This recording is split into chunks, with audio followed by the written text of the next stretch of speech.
सके हाय सखी सखी आप ब्राह्मण में विचार कर नहीं सके हे भाई बोला अपना मन में विचार करके अरे निराशन कर लो हे सखी अरे इंद्र भगवान के पास में हाय भक्ति करे खातिर है सखी अरे खेले कूदे नहीं सखी हाय हे सखी अरे काम करे खातिर है सखी हे सखी हे सखी बोला अरे कोई सखी के इन नाशन में अरे भक्ति में भी मन में सोचो हे भगवान हे पिता हे परमेश्वर अरे मनुष्य लोग छोड़ के इन राशन में लो इन भगवान के पास में अरे भक्ति करेंगे अरे हे सखी तो सखी ने भक्ति कराने वाले सखी इन राशन से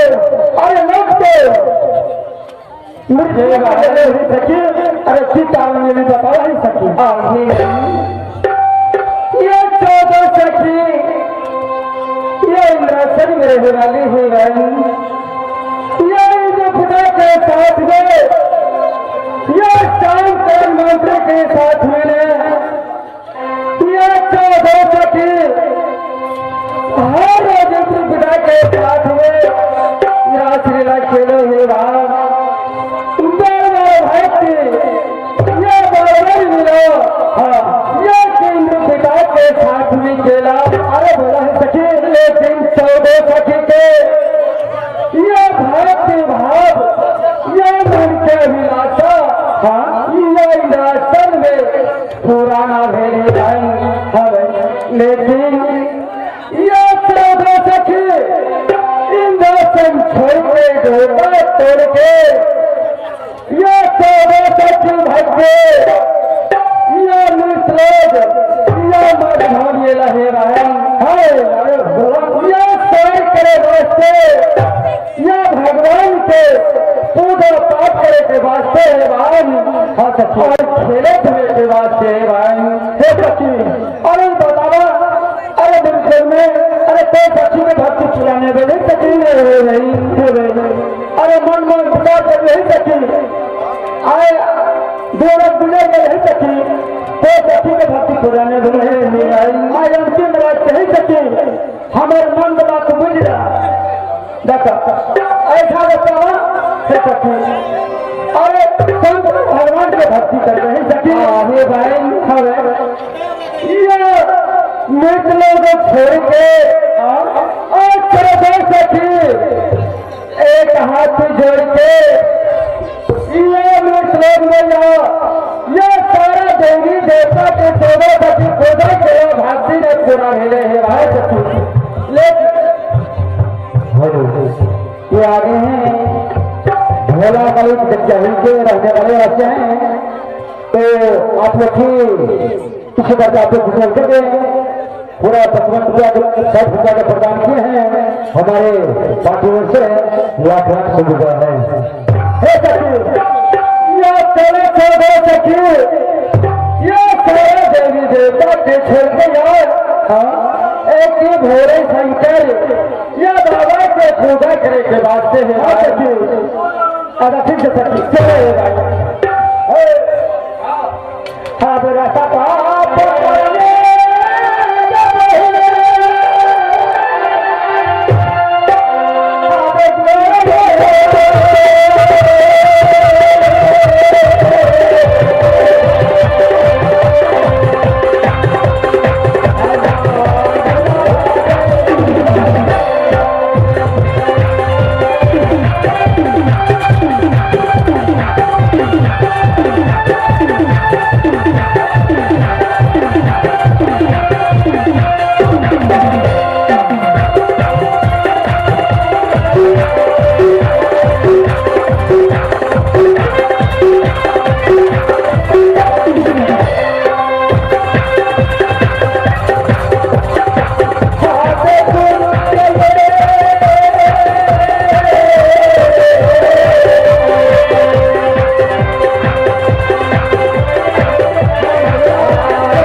गोरे सखी अते देर से बदले रास्ता में दरबार जगत भागती पूरा है देगे तुम क्या नहीं जल्दी सुरक्षा देगा ऊपर से क्या करना था हाँ से इंद्र लोग फिर इंद्र लोग को जा पाता है ना पहले धरती भाव से पसंद करके पूरा करके देखो भगवान शंकर बाबा का पूजा करेंगे फिर जब पूजा करना हाँ धरती पूरा करेंगे हाँ मेरा सटा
हे सखी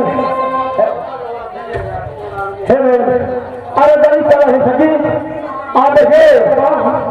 अरे सुन कैसे देखे दुनिया संसार में ओते पैसा ओते लगा तो खुशियां लगे न थे ओकरो कुछ होना चाहिए कि नहीं होना चाहिए वो बात है और भी ना करा बोलते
और की जाए से पहले एक बात कही देखे हो सके एक देखनी सी जगह तब हो सके यदि दोसर जगह देवा हम जगह में छोड़ के दोसर ओर से जगह सके ऐला के यदि नाम परिचय था था हमार तो ना मुझे पुकार सकी था सुना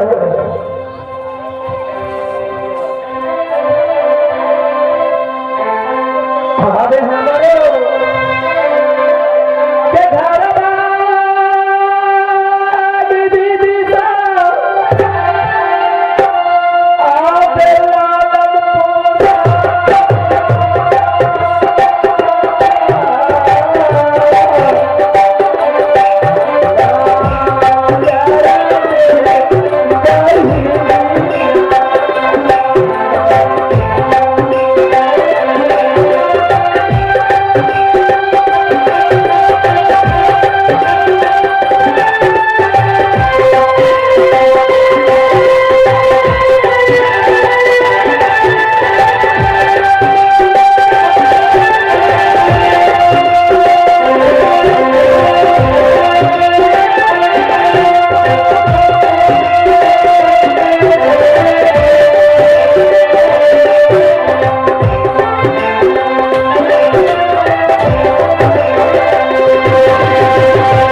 की नाम रख दे ये सखी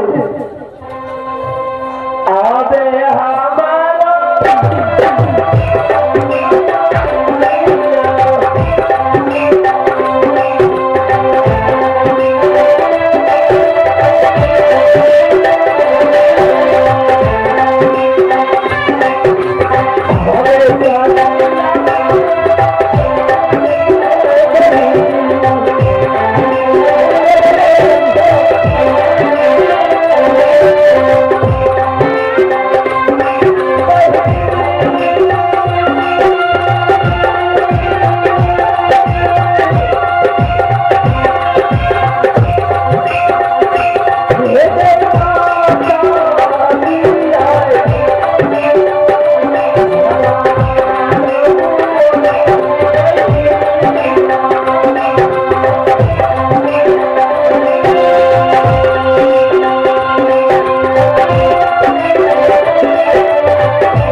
और की माता जी ने सौरी घर में हमार तीनों बहन के नाम रख दे ये नाम हमारा नाम शीला लगती और हमारा से छोट बहन के नाम सी लगती तो से छोट बहन ये तेरा नाम सी रूपवती ए रोलवती रूपवती दीपवती आई सखी साफ सखी के सब पे इंटर सजना से सखी और की नाम से सखी हम ही बाबा ठीक है कि सुना दा हम तो दोस्त है हादर हादर रे गागे टमाटे हादर उठे पूरे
सखी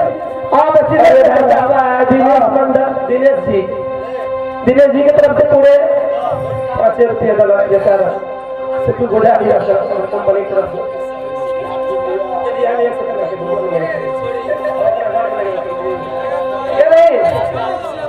सुन आप लेट लगे भी रास्ता में तो बहुत टाइम लगेगा सुन तरह बोले तो बुझी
यह सच्ची सुनता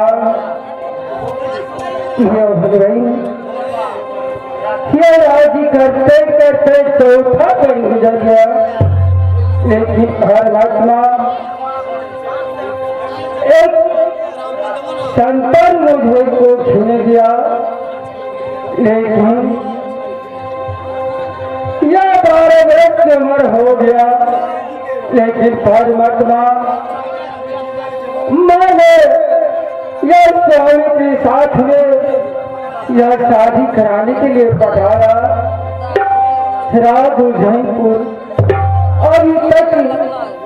यह 7 दिन 7 रात हो चुकी है, लेकिन यह मेरी बेटा यह मेरी पुता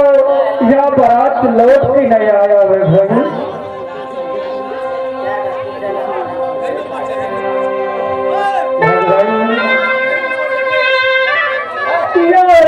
परीक्षण के तरह भी सवाल यह गीत गिठार के और हर चीज के मेरे की लेकिन न जाने भगवान यह बहुत का देर बजे यह उदयपुर से बारात लौट के ले आई।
चाहिए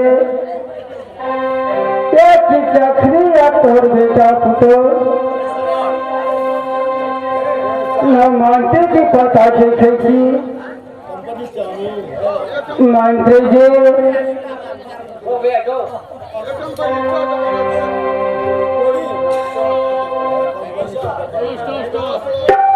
लेकिन भाई ये जाती रही भर में आराम कराओगी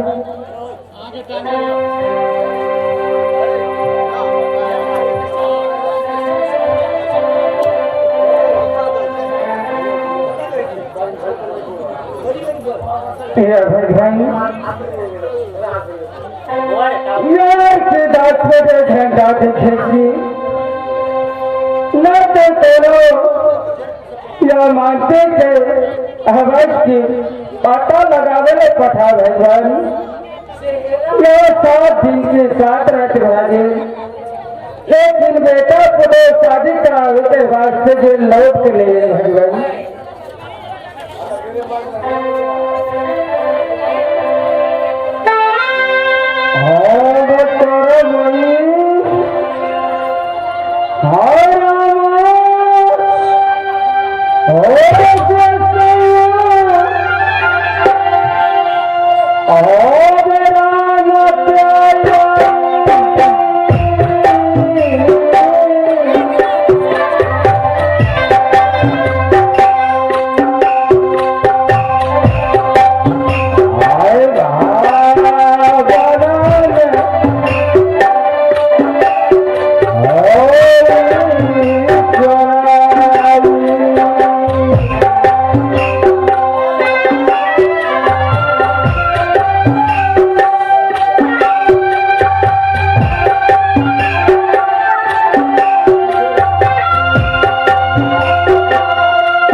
तो सब निकल जा